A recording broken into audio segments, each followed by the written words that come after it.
Hello friends, welcome to সিনেজুন। Best friend তো আমাদের সবারই আছে।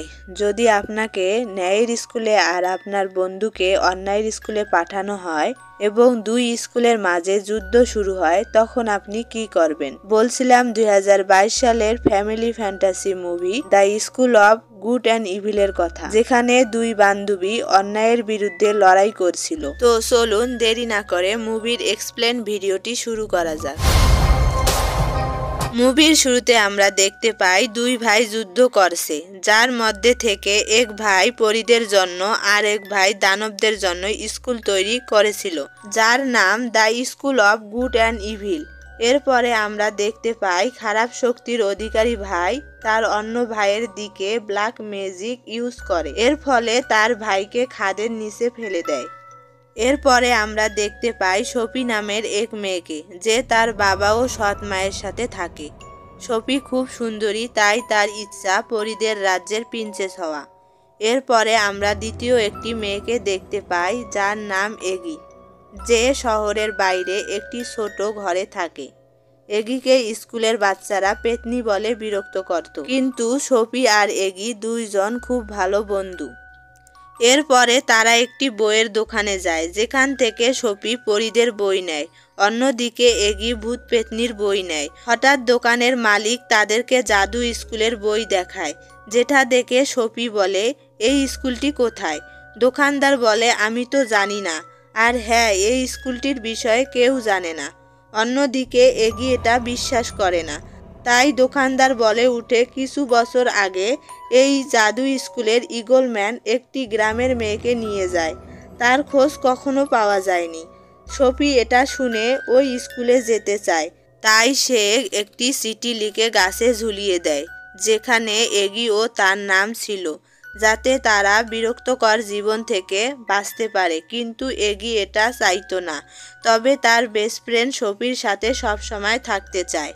এরপরে আমরা দেখতে পাই সোফি ঘর থেকে পালিয়ে আসে, অন্যদিকে এগি তাকে খুঁজতে খুঁজতে তার কাছে এসে পৌঁছায়। তখন হঠাৎ জাদুর দুনিয়া থেকে ঈগল ম্যান এসে তাদেরকে নিয়ে যায়। এগিকে গুড স্কুল আর সোফিকে ব্যাড স্কুলে ফেলে দেয়। সোফি ব্যাড স্কুলে খারাপ বাচ্চা ও ডাইরেক্টর লেডি লুসির সাথে কথা বলে। সোফি লেডি লুসিকে বলে, আমি ভুল স্কুলে এসে পড়ছি। লেডি লুসি বলে, এখানকার কোনো ডিসিশনে ভুল হয় না, তোমাকে অশুভ স্কুলের জন্য সিলেক্ট করা হয়েছে। সোফি বলে, এখানে আমি না, এগি আসতে চাইতো, কিন্তু লেডি লুসি কিছুই শোনে না। অ্যাসেম্বলির সময় সোফি এগিকে দেখতে পায়, যেখানে সোফি কালো ড্রেস পরছিল, অন্যদিকে এগি সুন্দর একটি গাউন পরছিল। এতে সোফি এগিকে দেখে হিংসা করে। সোফির ক্লাসমেট সোফিকে নির্যাতন করে, এটা ভেবে সে ভালো মেয়ে, কিন্তু সোফি তার সাথে লড়াই করে। তার বন্ধু এগির সাথে দেখা করে, যেখানে তারা দেখতে পায় সোফি আর এগির ভবিষ্যৎ লেখা হচ্ছে জাদুর বইয়ে।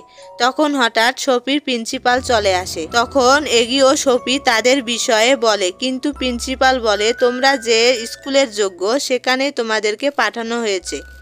এর পরের সিনে আমরা দেখতে পাই এগি ক্লাসরুমে ছিল। তখন কিছু মেয়ে এগিকে বলে, তুমি যদি এক্সামে 3 বার ফেল হও তাহলে স্কুল থেকে বের করে দিবে। এটা শুনে এগি খুশি হয়ে বলে, এটা কি সত্যি? তখন তারা বলে, বের করার মানে তাকে কোনো না কোনো পশু বানিয়ে দিবে। এরপরে যখন এগির রূপের এক্সাম নেওয়া হয়, তখন এগি তাতে ফেল করে। অন্যদিকে সোফিও রূপের এক্সামে ফেল করে। সোফি আর এগির মাঝে বিস্তৃত হয়ে যায়। এই সুযোগে ব্যাড স্কুলের প্রিন্সিপাল সোফিকে জাদু শক্তি দেয়।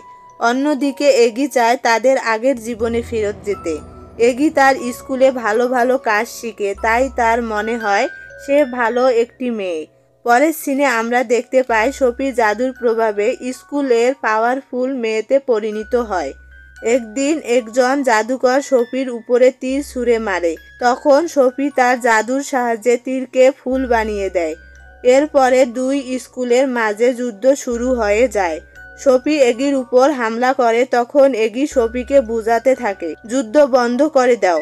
তখন সোফি এগিকে ধাক্কা মেরে কাক হয়ে ব্যাড স্কুলের প্রিন্সিপালের অফিসে আসে, যেখানে সে দেখতে পায় ব্যাড স্কুলের অনারি প্রিন্সিপাল। অপরদিকে দুই স্কুলের মাঝে যুদ্ধ চলতেই থাকে। তখন সফি প্রিন্সিপালকে বলে, এগিকে মেরো না।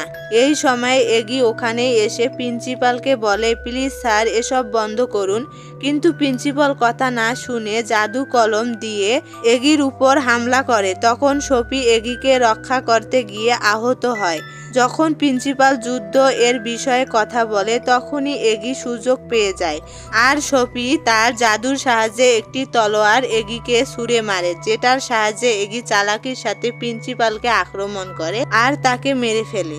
কিছু সময়ের মধ্যে সফি শেষ নিঃশ্বাস ত্যাগ করে। এতে এগি কান্না করতে থাকে, আর তার কান্নার পানি সফির ক্ষত স্থানে পড়ে সেরে যায়, আর সফি সুস্থ হয়ে যায়। এরপরে আমরা দেখি গুড স্কুল আর ব্যাড স্কুল এক হয়ে গিয়েছে।